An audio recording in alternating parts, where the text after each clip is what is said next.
Corporate శక్తుల సేవ కోసమే కేంద్ర ప్రభుత్వం కూలీల పుట్టగొడుతున్నదని విమర్శించారు. అఖిల భారత ఐక్య రైతు సంఘం ఏఐయూకేఎస్ రాష్ట్ర అధ్యక్షులు వి. Prabhakar, senior journalist Kongara Srinivasarao.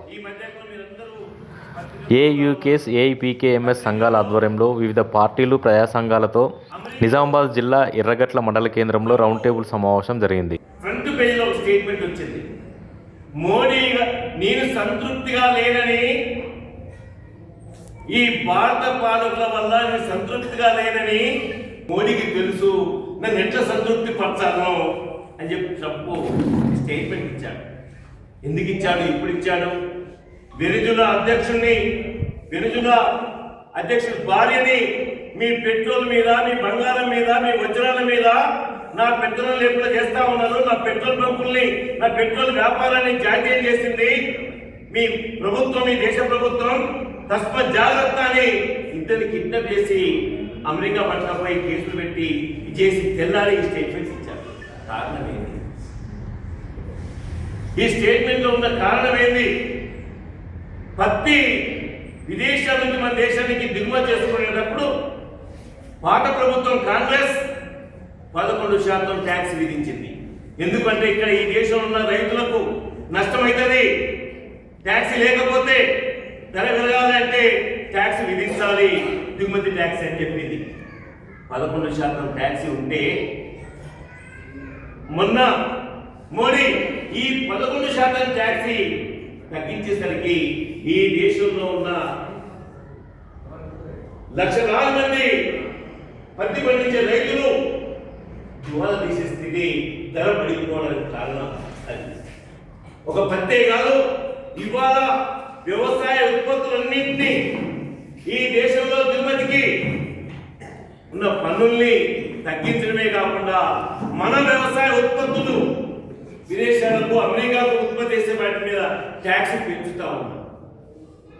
ఒక కౌంటరు నీ ఇంటికి వస్తే ఏం పెడతావు, నా ఇంటికి వస్తే ఏం చేస్తామని అడిగినట్లుగా వ్యాపార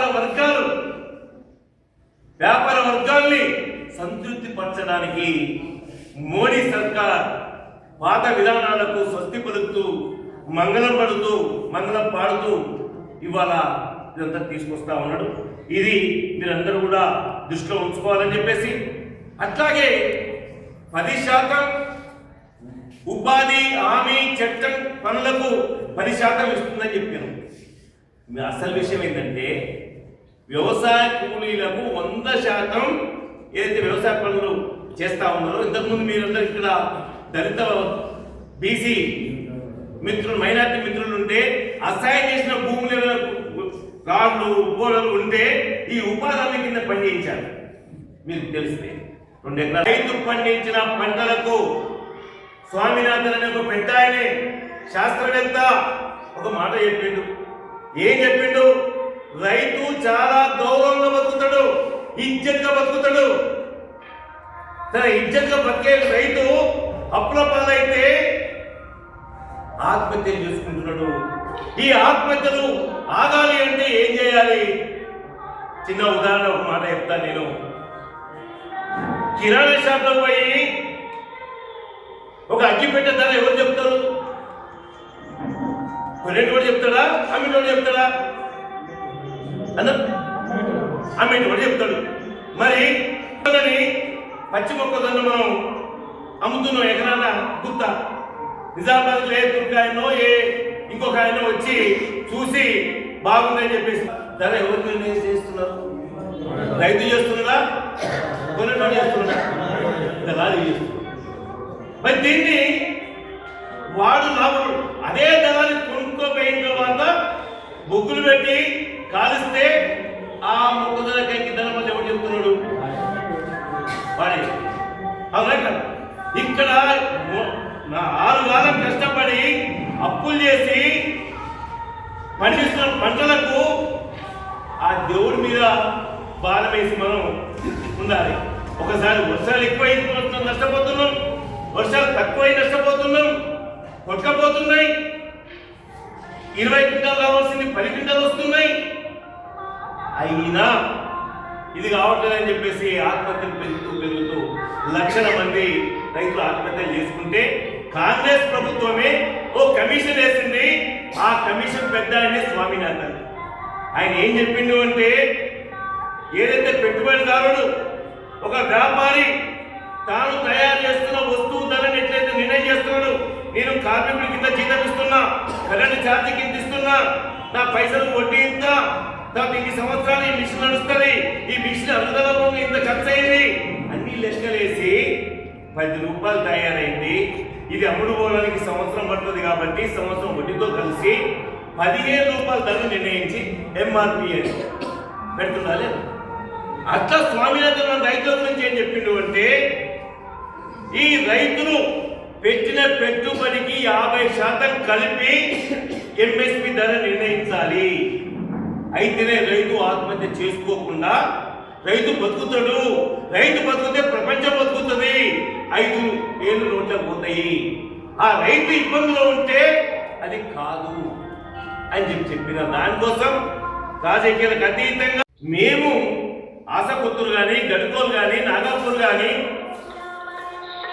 పోరాటం చేసి పట్టాలు ఇచ్చినప్పుడు సంతోష్ రెడ్డి గారు మినిస్టర్ గారు ఉన్నప్పుడు 1500 ఎకరాల పట్టాలు ఇప్పించాం. పోరాటం చేసి జైలు పోయొచ్చి సంతోష్ రెడ్డి గారు కొంచెం రైతు పక్షపాతి, కూలి పక్షపాతి, ఆయన కాంగ్రెస్ పార్టీ కావచ్చు, ఇంకో పార్టీ కావచ్చు, ఆ గౌరవం ప్రజల కోసం పనిచేశాడు కాబట్టి సైద్ధాంతికంగా రాజకీయంగా విభేదిస్తాం, కానీ ప్రజలకు అనుకూలంగా ఉన్నవాడిని గౌరవించాలి ఎవరైనా కానీ.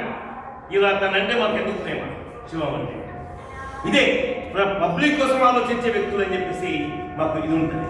అయితే ఎందుకు చెప్తున్నానంటే, అటువంటి భూములకు ఉపాధి హామీ చట్టంలో అభివృద్ధి చేసుకోవడానికి ఒక పైసా కూడా ఆ అసైన్ చేసుకున్న వాళ్ళకు ఖర్చు పెట్టకుండా అభివృద్ధి చేసినామా లేదా? ఫీల్డ్ అసిస్టెంట్ గారు చెప్పండి. లేదు, ఈ రోజు అది లేదు, దాన్ని తొలగించారు.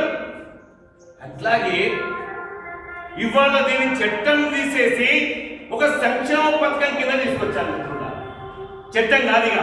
సంక్షేమ పథకం అంటే పెన్షన్లు, సంక్షేమ పథకం అంటే 2 రూపాయల బియ్యము, లేదా బియ్యము, సన్న బియ్యం ఉచితంగా ఇవ్వడము, ఇలా కదా దొరుకుతుందా? ఒక రాకపోతే నాకు ఎందుకు రాలేదు హక్కు అని చెప్పేసి మనం ఎక్కడ బ్రిటిష్ వేయగలుగుతామా? దయ ఉంటే ఇస్తాడు, దయ లేకపోతే ఇయ్యడు. పథకం దాని డబ్బులు ఉంటే ఇస్తాడు, డబ్బు లేకపోతే ఇయ్యడు. మరి ఇష్ట రాజ్యం. అదే చట్టం అయితే ఆ చట్టం ప్రకారంగా మనం ప్రశ్నిస్తాము, మనకు హక్కు ఉంది, మనం కేసు వేసుకోగలుగుతాము. అందుకని చట్టం నుంచి సంక్షేమ పథకం కింద దీన్ని మార్చాలనే విషయాన్ని మనం గమనించాలని చెప్పేసి మిత్రులందరూ కూడా నేను విజ్ఞప్తి చేస్తా ఉన్నాను. అందుకని అన్నలు ఈ చట్టాన్ని మార్చక ముందే, ఈ చట్టాన్ని ఇంతకుముందు చెప్పినట్టు 1,20,000 కోట్ల రూపాయల బడ్జెట్ని రాను రాను తగ్గిస్తూ వచ్చాడు. తగ్గించడమే కాదు, ఫీల్డ్ అసిస్టెంట్ ఇక్కడే కూర్చున్నాడు, రోజుకు 2 సార్లు డిజిటల్లో హాజరు కావాలి. పనిచేసే కూలీలకు రోజుకు 2 సార్లు. మరి అడవిలో తీసుకపోతే ఎయిర్టెల్ సిగ్నల్ ఉండదు, బిఎస్ఎన్ఎల్ సిగ్నల్ ఉండదు. మరి పనిచేస్తున్నట్టుగా ఫోటోలు ఎక్కడ వస్తాయి? పనిచేస్తున్నట్టుగా ఏమైనా వస్తాయా? అప్పుడు ఏమవుతుంది? పనిచేసిన వాడికి కూలీ రాకుండా ఎగ్గొట్టడం. ఇది 2014 తర్వాత 2018లో వచ్చిన చట్టం. మాకు పౌరాకాలం అంటే నీకు ఎవరి మీద ప్రేమ ఉంది? ఆదాని అంబానీ మీద ప్రేమ ఉంది, ఈ అమెరికా ట్రంప్ మీద ప్రేమ ఉంది, రైతుల మీద కాదనే విషయాన్ని మేము గుర్తు చేస్తా ఉన్నాం. అందుకని అన్నలు మీరు కేంద్రంగా ఎకరానికి 20 మంది 30 మంది కూలీలు పెట్టేవాళ్ళు. ఇవాళ ఏడుగుతున్నాం వచ్చిన తర్వాత 20 మంది పని ఇద్దరితో పోయి. వ్యవసాయ కూలీలు చాలామంది హైదరాబాద్ లాంటి దగ్గరికి వెళ్ళి అపార్ట్మెంట్లో సెక్యూరిటీ గార్డ్స్గా డ్యూటీ చేస్తూ ఉన్న వాళ్ళు కూడా ఉన్నారు. దుబాయ్ పోయిన వాళ్ళు ఉన్నారు. ఒక ఎర్రగడ్ల మండలమో లేదా కమ్మర్పల్లి మండలమో చూసుకోవద్దు, మనం దేశవ్యాప్తంగా చూడాలి. ఇక్కడ మన దగ్గర కొద్దిగా తేడా ఉంది ఆర్థిక పరంగా. అందుకని పెద్ద ఎత్తున ఆందోళన జరిగింది. ఏంది? మాకు వ్యవసాయంలో పనైనా చూపియండి, లేదంటే ప్రభుత్వం ఏదైతే ఈ దేశంలో మిగులు భూములు ఉన్నాయండి ఇవాళ చేసింది విబిజి రామ్జీ మిషన్. అక్కడ చట్టం కనబడుతుందా?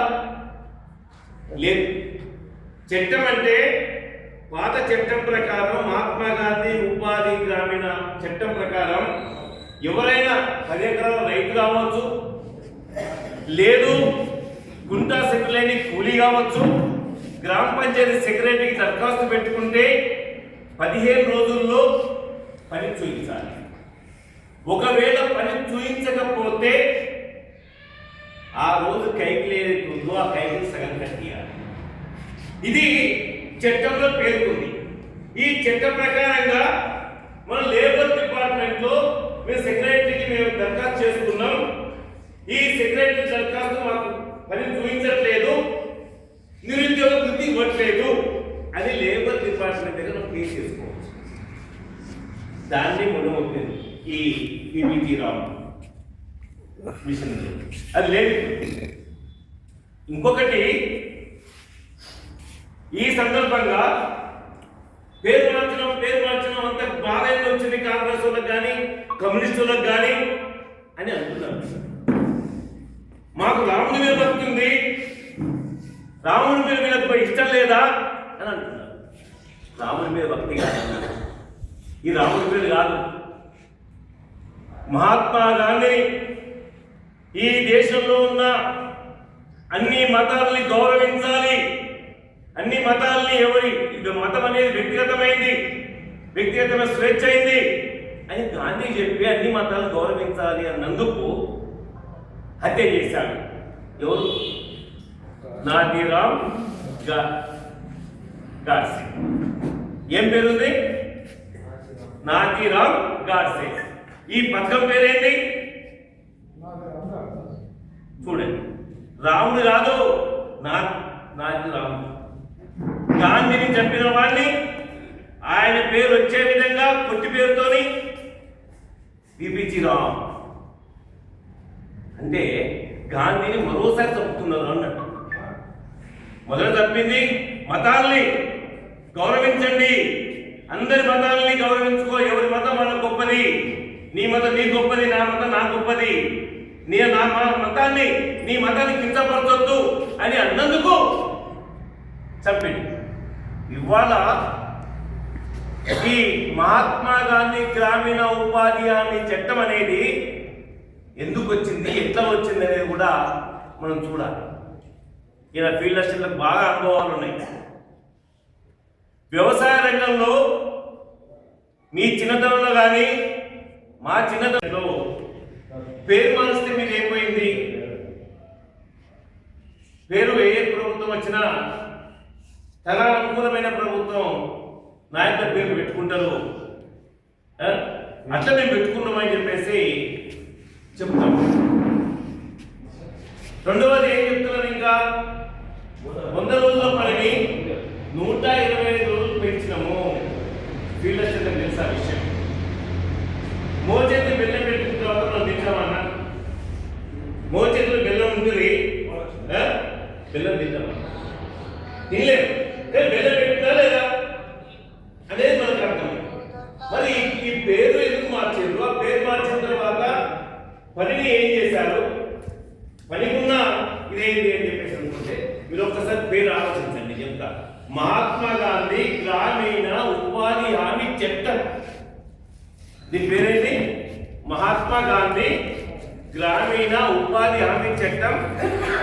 కొంతమంది ఏఐపీకేఎంఎస్ జిల్లా అధ్యక్షులు జి కిషన్ అధ్యక్షతన జరిగిన సమావేశంలో కాంగ్రెస్ పార్టీ మండల అధ్యక్షులు సిహెచ్ శివకుమార్, ఏఐయూకేఎస్ నిజామాబాద్ కామారెడ్డి రూరల్ అధ్యక్షులు ఎస్ సురేష్, ఎర్రగట్ల మండల సర్పంచ్ల ఫోరం అధ్యక్షులు కౌడ భూమేష్, గుమ్మరికాయల సర్పంచ్ సంజీవ్, ఉప సర్పంచ్ కిషోర్, నాగేంద్ర, జకీ, భట్టాపూర్ ఉప సర్పంచ్ దయానంద్, ఎర్రగట్ల ఉప సర్పంచ్ శ్రీనివాస్, ఏఐపీకేఎంఎస్ జిల్లా నాయకులు G Ashok, Arvind, TSI Arvind, field assistant నాయకులు రాజన్న, మేటీలు, అనేక మంది ఉపాధి కూలీలు, ఏఐయూకేఎస్ జిల్లా నాయకులు బి కిషన్ హాజరయ్యారు.